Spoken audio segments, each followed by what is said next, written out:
So with that, let us start the panel discussion. Again, welcome to the panel, Michelle and Divya. Michelle and Divya, would you please mind spending a couple of minutes, giving a background so that the audience know exactly where you're coming from? Sure, I'm happy to kick it off. Hi, everyone, and thank you, Vijay and Zeke, for inviting us to this panel. My name is Divya Sridhar. I'm the Senior Director for Data Policy at SIIA. And as Zeke mentioned, I'll just share very briefly my background and also what SIIA does. So I've been in the healthcare and data privacy space for a long time. My role has really morphed from being a policy researcher to really being in the field now, focused on public policy and speaking to members of Congress about these issues within data privacy laws that can either present huge, landmines for companies or provide for less access to companies to the data and where it's meaningful. So what we do as SII, we are a trade association. We represent a wide variety of companies, from some of the largest household platforms to data analytics companies and smaller companies as well, small and medium-sized businesses.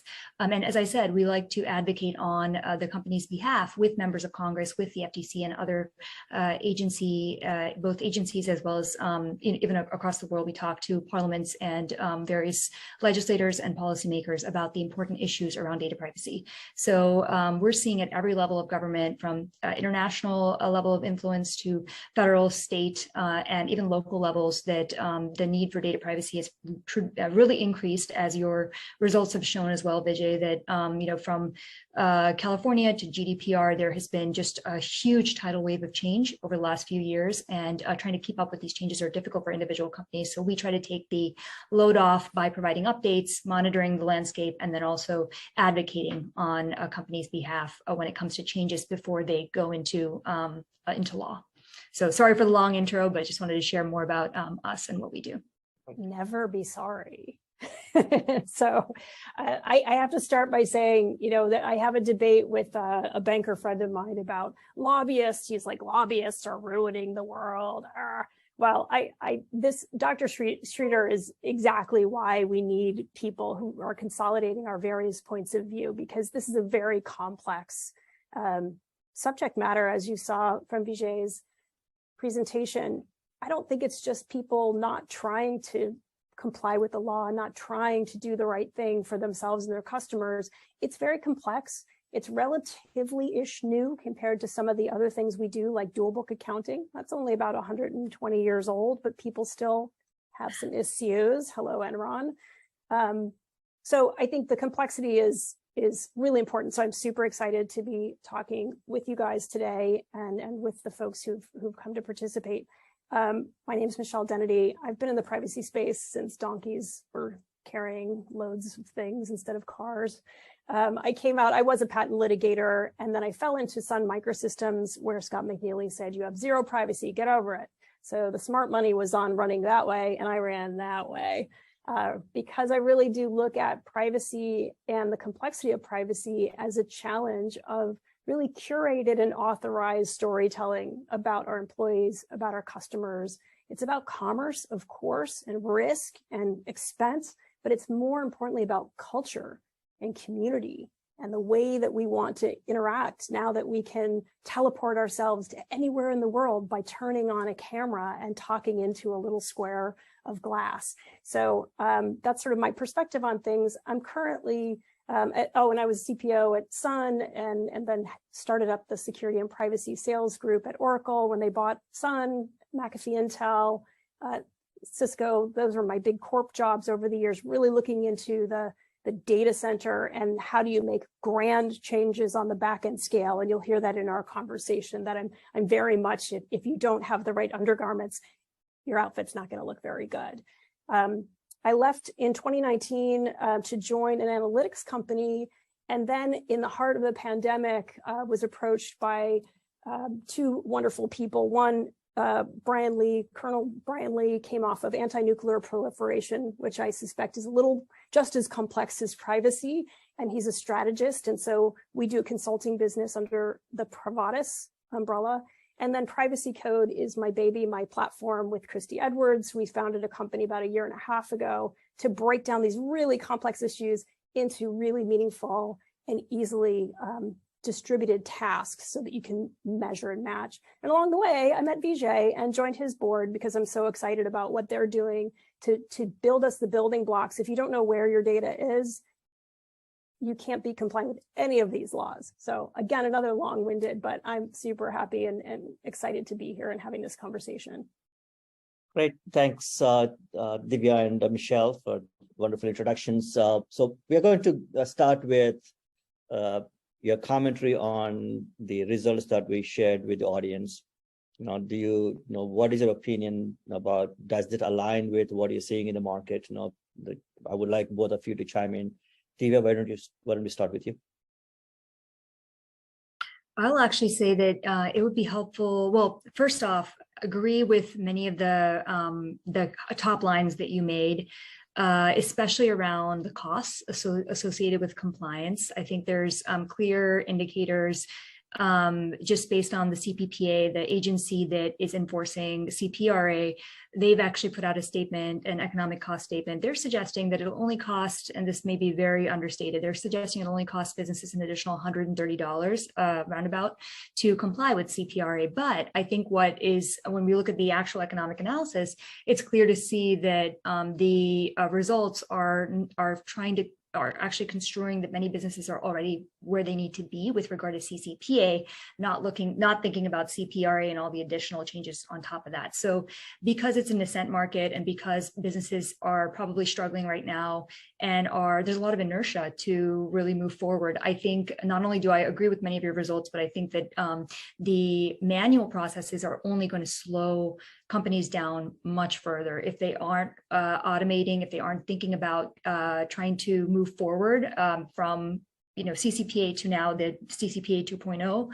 It's going to really hamstring many of these companies as changes continue to go to abound. So I'll stop there, but I think Michelle's perspective may be useful because she's really in the field and works with companies every day. So would love to hear her thoughts on the results as well.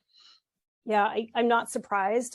You can't be in privacy and not be an optimist. So I'm always hoping for better days. But I think part of the issue is really a conversation that I have certainly with venture capitalists all the time, which is who's the buyer? And are our chief privacy officers, if they exist in the organization, if they have any experience, because there's a very strong shortage of people who have experience that are sitting in the CPO chair right now. Do they have the command of budget? Do they understand how to buy automation tools? Do they understand what their processes are that they are automating? I don't mind a spreadsheet. I take a spreadsheet and then I automate it. So you figure out the stuff that should be going faster, that is routinized, so that you have time to do the trickier things than walking around with a clipboard and asking the marketing people, do you have data? Which is how we used to do PIAs. And they would say, are you from legal? If you are, then the answer is no. And you would kind of have this ridiculous conversation of like, well, I think that you are talking to customers. And they'd say, well, that's just their work email, so it doesn't count. I was like, that is adorable. No, that's not how it works. So I think we have a shortage of experts, which means you should use automation where you can. I think we need to figure out how do we partner better with folks who are more attuned to or used to or climbing around in technology. Sometimes that's your chief data officer. Sometimes that is your CIO. Sometimes that's your CISO. So I'm not surprised to see the confusion, but I think we need to really understand, how are we starting the buy? How are we understanding what the problem is? And the question, I think, needs to go all the way up to the board. Are your boards hearing about your activity and that you need another head, you need more people to build your army? Or are they understanding the problem that you have? You need to provide access to your users, who are humans, not just users. If they are talking to your organization, then you have to give them access to the information that you're collecting about them. And where you are collecting information about them, you're either buying tools to collect it, you're buying lists that are supposedly opt-in lists, my favorite. They're not opt-in lists, TLDR. Or you're actually creating interfaces where people are entering their information, or you're observing their activity on your site. All of those things are happening at your development team, they're happening in procurement, they're happening in IT. So the number one thing I would say is we need to synergize this and figure out what tools should we buy, when should we buy them, and how are we going to get the budget to come down from the top line. If you have money for your marketing team to hire trapeze artists and drone artists, you most certainly have time to do a data map and automate some of your processes. Great. In the research, we saw only for the last 2+ quarters, we only saw about 10%, 9 to 10% of the companies using automation solutions or commercial solutions. What do you think, in your opinion, is preventing from a faster adoption of these solutions? Based on your experience and based on what you're seeing in the market. I'll kick us off and then I'll turn it over to Dr. Sridhar, who I'm going to continue to call doctor because she earned her PhD and she deserves it. I will say that one of the biggest barriers is, again, really understanding and being able to articulate not just I'm going to prevent risk, I'm going to be compliant.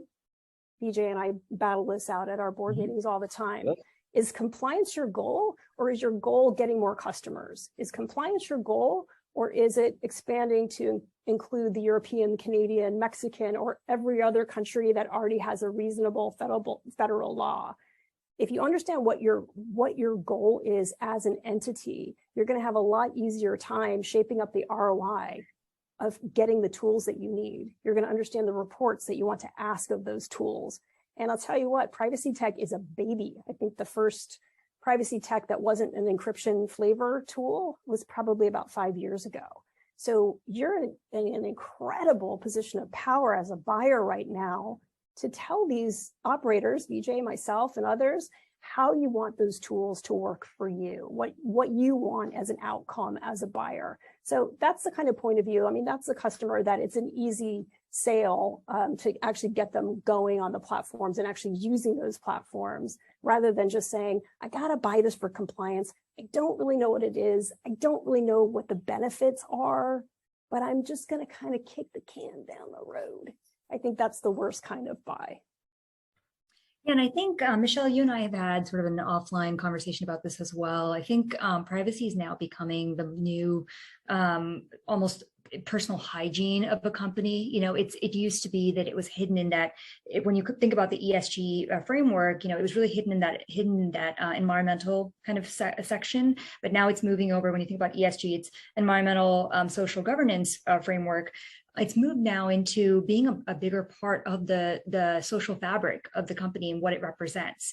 And the reputation of the company really depends on how strong its privacy practices are. And so a lot of that starts to trickle down. It's a trickle down effect, even for smaller companies. You know, if you don't have appropriate tools to support the access to data for your companies, for your consumers, like individual rights that are going to be required in CPRA, those consumers are going to be a little bit more fearful about working with you or using your solution just because they don't see what's out there at other companies. And so it's going to be a competitive advantage, I think, as well, for companies to start to be on track, if not ahead of the curve when it comes to a lot of the changes with regard to privacy. And so we're seeing that movement. I've been looking at some of the research as well on ESG, and many of the larger companies are now adopting it as part of one of the big factors that will impact the bottom line. But I think this is going to have a very important tidal wave even across the spectrum in terms of large to small to medium-sized companies. And so it's sort of the new frontward-facing element that used to be hidden in the back end, but now it's become much more front and center, especially if it is going to be a tool or a part of the browser. You know, now California's movement toward this global opt-out, we're going to get into it in a bit, but many of these changes are actually very much more frontward-facing versus a 1,000-page or 1,000-word document that, you know, is hidden in a privacy consent or notice. I think that's very different from what the new privacy landscape that we're going toward, which is going to be a lot more transparent. So that's high level. I think we're headed. So if for companies that are looking at these regulations, as we saw in the data, there are significant percentage of companies that know they need to comply with these regulations, and they do nothing. You know, based on, again, what you see in the market, are we going to have, a similar maturity path like other regulatory regulations that we've seen in the past? What is your recommendation to companies that are in that bucket, like non-compliant, do nothing bucket? Do you tell them, hey, you started the process, you accepted the fact that you need to comply with CCP or these privacy regulations? What is your advice for them? Do you advise them, hey, go straight to the commercial solutions or automation? Do you say, hey, start on the path, on the journey of getting to be more mature company and maturing your processes? What do you see? What is your recommendation to the audience? Michelle, why don't you kick it off? I have a few points, but they may not be directly, B2C facing, so it might be helpful to hear your perspective first. Sure. And I think this is also, it's interesting. I was actually noticing ADAPA, or I think I'm the only one that pronounces it as an acronym, but the suggested federal privacy thing that may or may not die in the Senate. Hey, senators out there, don't kill our thing. We like it. I think the exemption for small business exists in a lot of these state laws in large. And I will say to you, and I actually put on my LinkedIn, CEO of growing little people into big people. Yeah, and I did that intentionally. I used to get a lot of heat in the school drop-off line. Like, are you a working mom or are you a full-time mom? I'm like, ladies, I'm both. Hello. When you're parenting a human and you actually care, I'm assuming everybody cares about their kids if they have them, or nieces and nephews, whatever. You got dogs. When they are tiny and have very little agency, that's when you nurture them most. And when they are leaving for college, that's a bad time to start showing them and demonstrating to them morality and ethics and, doing your taxes and having good credit. Like, it's too late. So I will say during the infancy stage of your business, you may be in survival mode. Maybe you're taking 15-minute naps, but what you should also be doing is taking note that this is the best and the easiest and the most in control of your business that you will ever be. Maybe you have an AWS, maybe you're giving Atlassian some money, maybe you've got 10 vendors. It doesn't get easier when you're trying to sell your company, or you're a mom and pop that's now got 20 years of information sitting somewhere that you don't know. So I'm going to start by a cry to say, please don't give yourselves a pass just because you're not making the financial numbers that these laws.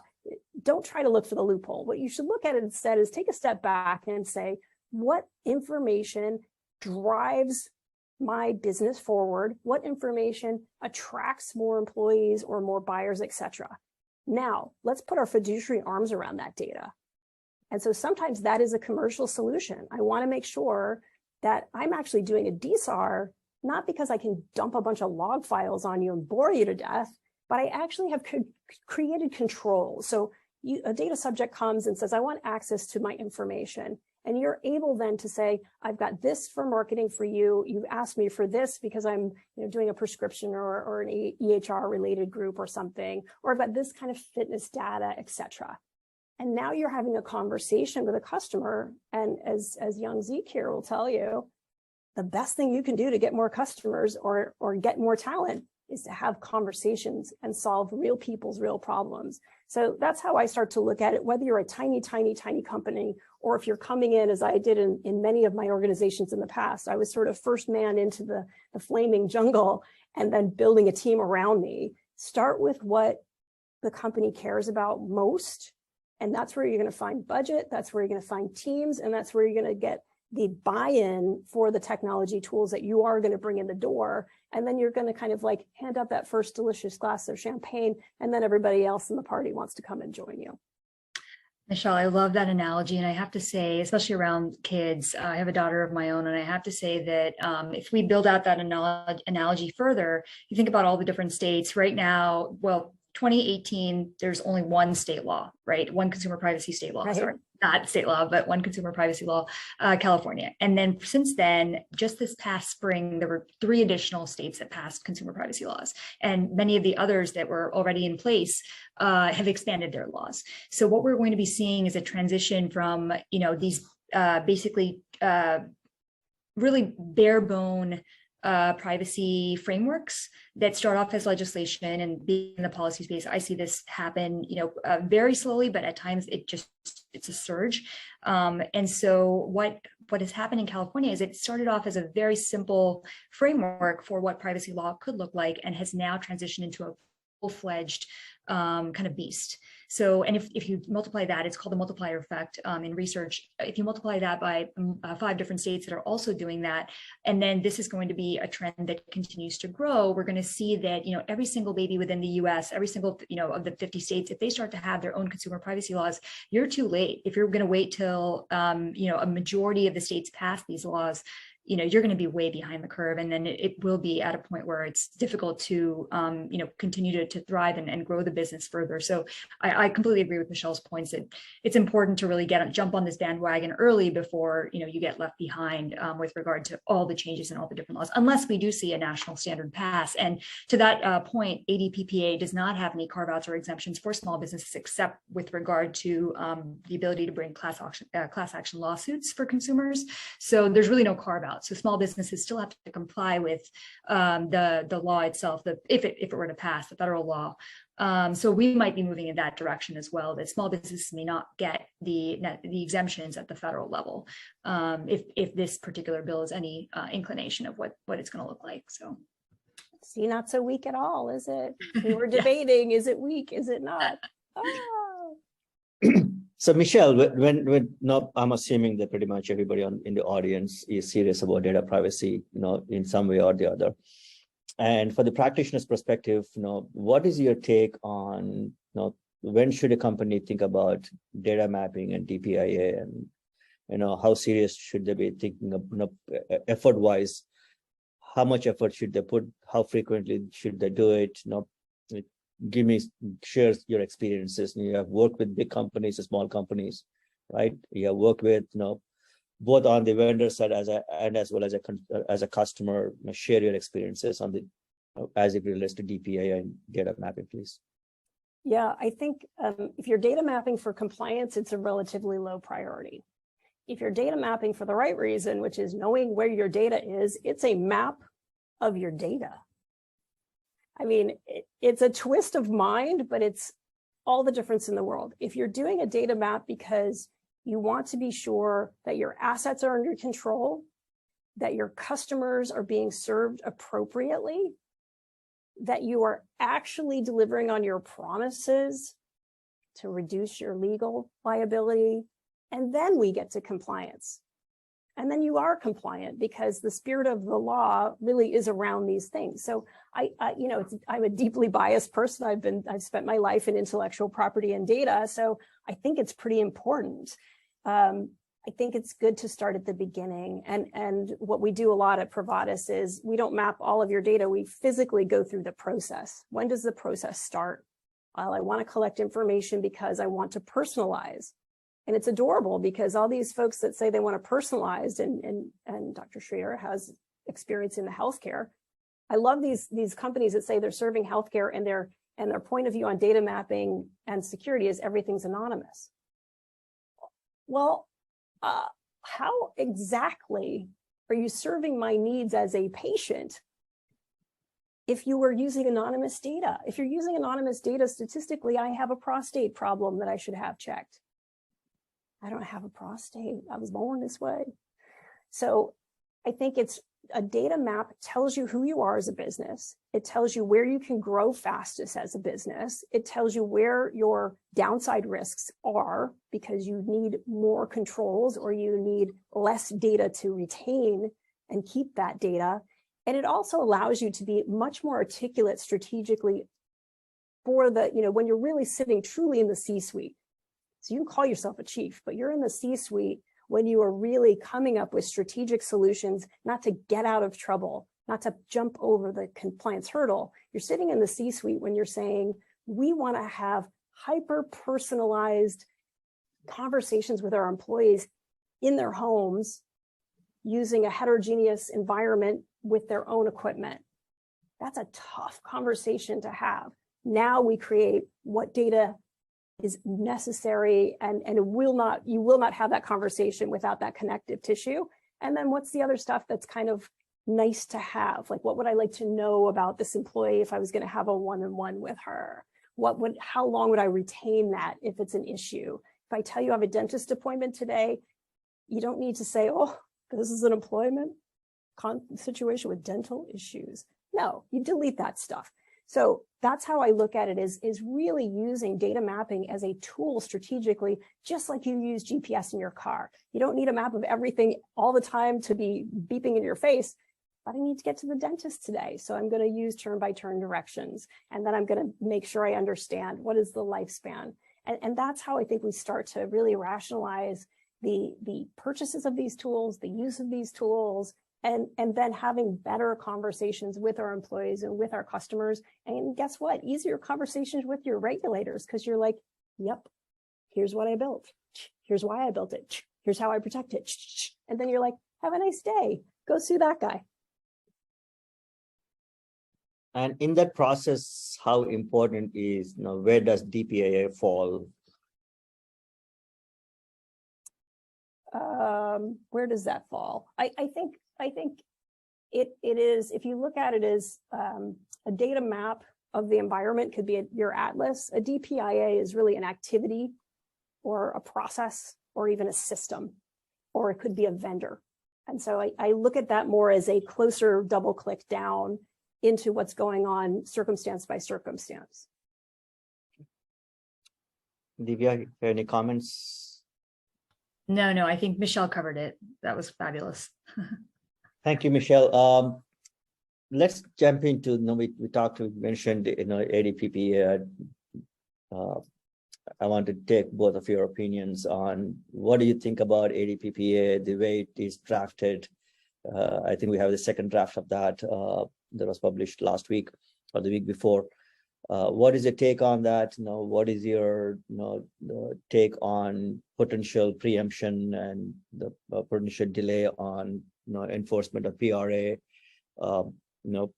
Do you think ADPPA has a chance of passing, and what changes, if you were to make changes, what changes would you advocate making to ADPPA? I will kick it off and then happy to have Michelle chime in to we can chunk that out a little bit. First off, my opinion, and I think Michelle is going to agree with me just based on what I've been hearing, opinion on the need for federal data privacy law, ADPPA, probably, and I have stuff to back this up, this is most likely the number one priority, that it should be the number one priority for policymakers across the board. It's very difficult to reinforce this enough.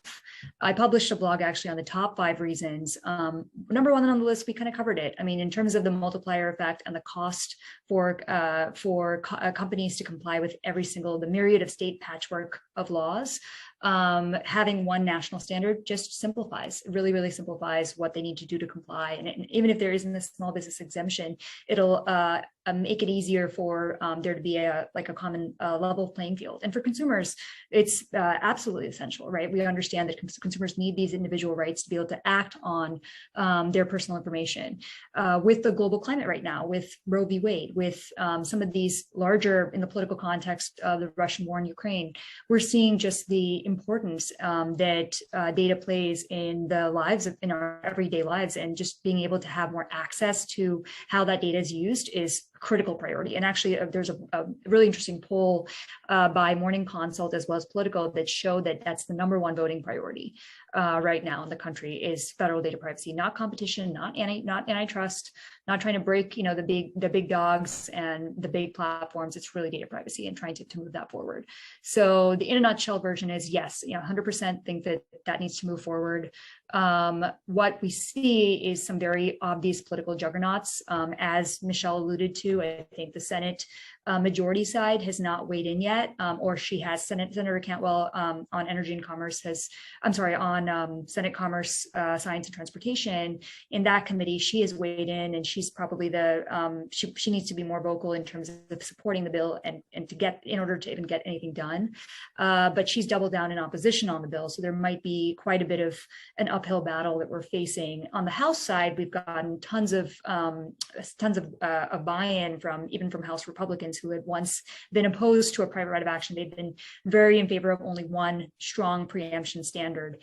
But the political will, it's just really going to depend on whether we can get the Senate majority side on board, and prior to midterm elections. That's going to be very difficult because of the lame duck and legislators being antsy about how states how to advocate on some of these issues. Don't know if we covered it all, but Michelle, feel free to chime in on any other aspects of ADPPA.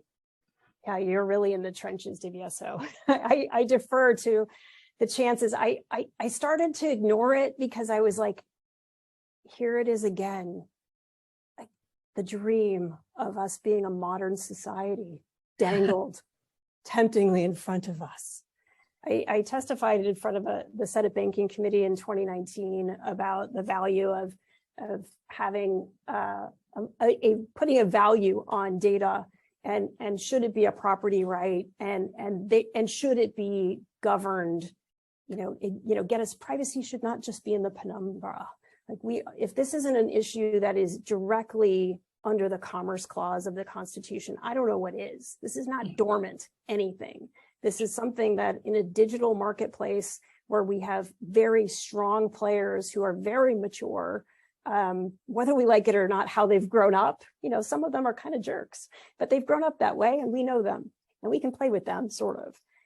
If we don't grow up as a nation to have something that is compatible with things like GDPR, with the Hong Kong regulations, with the Japanese regulations, with even Brazil. Brazil is more mature than the United States of America when it comes to digital rights and freedoms. And that should strike fear and loathing into the hearts of every citizen. This is a matter of critical attention. And sadly, what matters to some of these folks, it polls well. So my hope is that it polls well.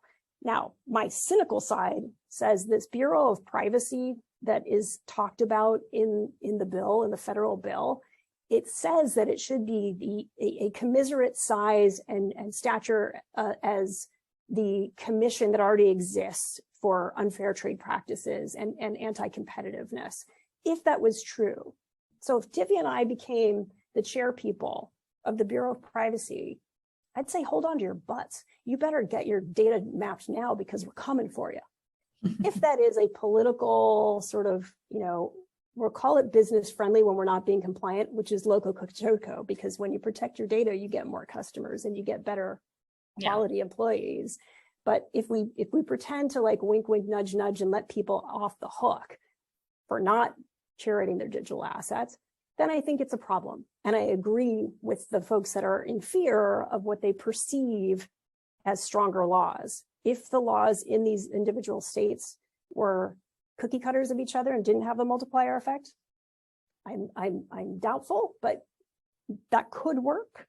If these laws were actually being held up against anyone other than Facebook and Google, I would feel more confident, but they're not. So I think I'm a mixed bag. I'm a hopeful person. You can't be in privacy without optimism, but I think this law at least is a running start at where we need to be to catch up with the 1995 Act of the Europeans. And isn't that sad? It is 2022, my friends. We're late.